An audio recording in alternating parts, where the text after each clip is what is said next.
Hubo un tiempo en el que innumerables tribus de hombres, errantes por la tierra, agobiaban la superficie de la tierra de profundo pecho. Zeus se apiadó al verlo y en su sagaz inteligencia decidió aligerar de hombres a la tierra de todos nutricia, atizando la gran querella de la guerra troyana para que la despoblara el peso de la muerte. En Troya, los héroes perecían y se cumplía la determinación de Zeus.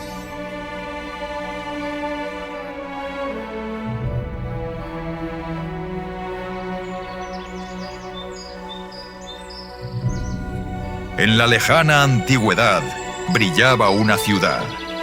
Su nombre era Troya.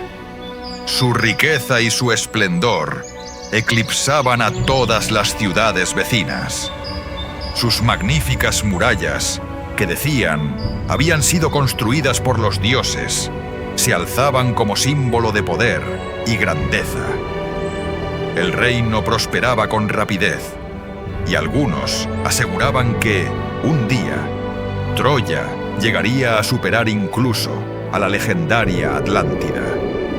Pero las diosas del destino sabían que la única similitud entre Troya y Atlántida sería su trágico final. Príamo reinaba en Troya junto a su esposa, Hécuba.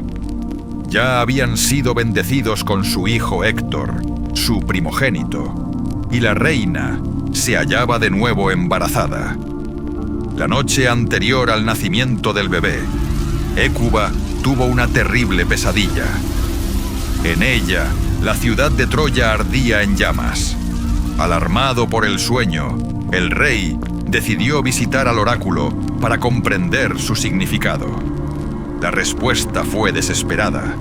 El oráculo anunció que el hijo que esperaba la reina provocaría la ruina de Troya.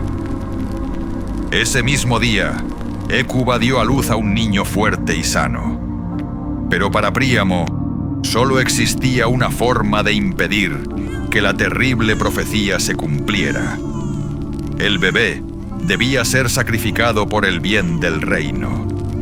Hécuba intentó proteger a su hijo, al que había llamado Alejandro, pero nada pudo hacer contra la voluntad del rey. El niño fue entregado al pastor Agelao, quien debía acabar con su vida. Agelao llevó al bebé a un bosque, al pie del monte Ida, pero cuando llegó allí, no tuvo el valor de cumplir la orden, así que lo dejó en el suelo y lo abandonó a su suerte.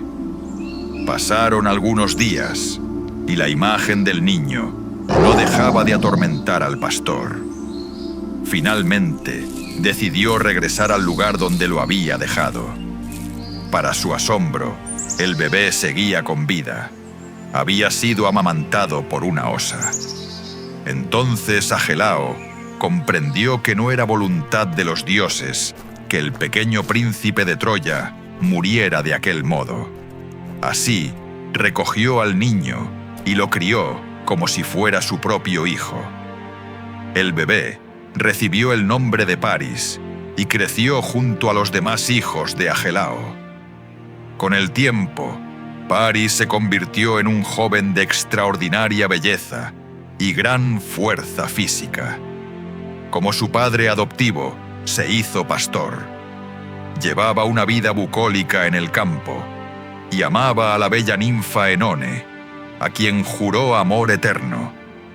Nada en su existencia parecía corresponderse con el destino que le había sido profetizado. Pero lo que no sabía era que estaba a punto de tomar una decisión que cambiaría para siempre el destino del mundo.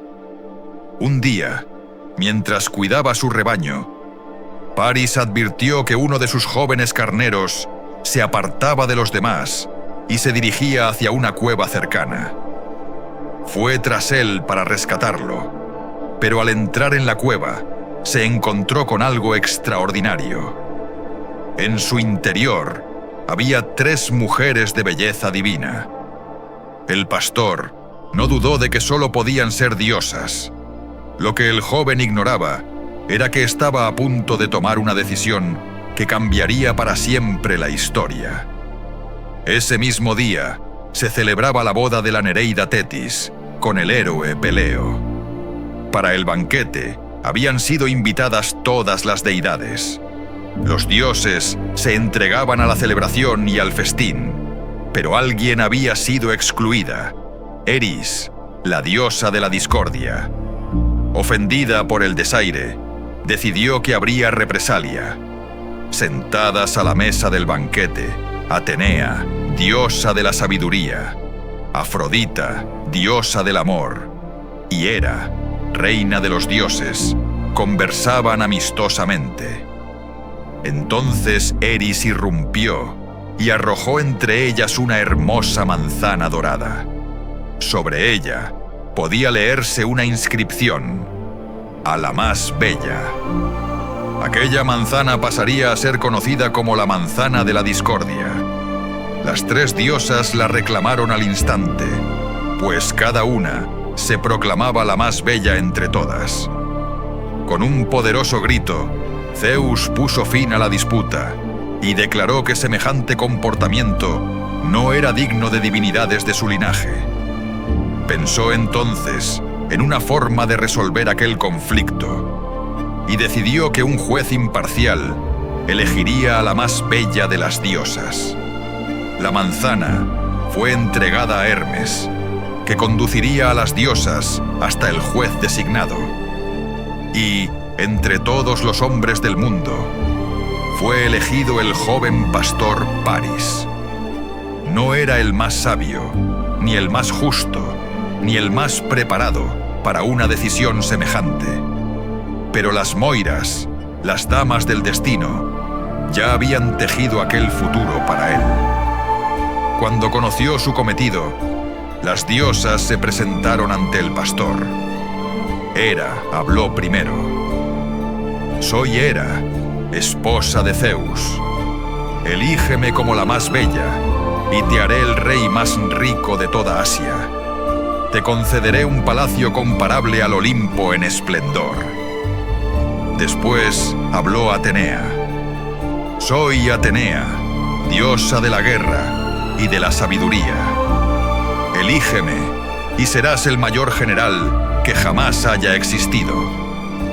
En lugar de conducir rebaños, conducirás ejércitos y serás recordado como un gran conquistador». Por último habló Afrodita. «Soy Afrodita, diosa de la belleza y del amor. Ni siquiera mis epítetos bastan para expresar mi hermosura. Elígeme y te daré el amor de la mujer más bella del mundo».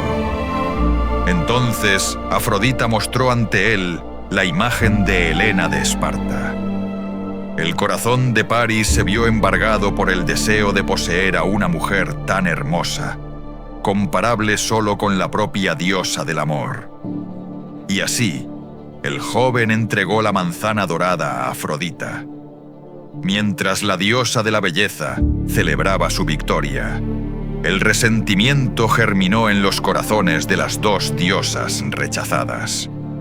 Atenea y Hera juraron vengarse del príncipe troyano, y el pueblo de Troya pagaría un precio terrible por la elección de Paris.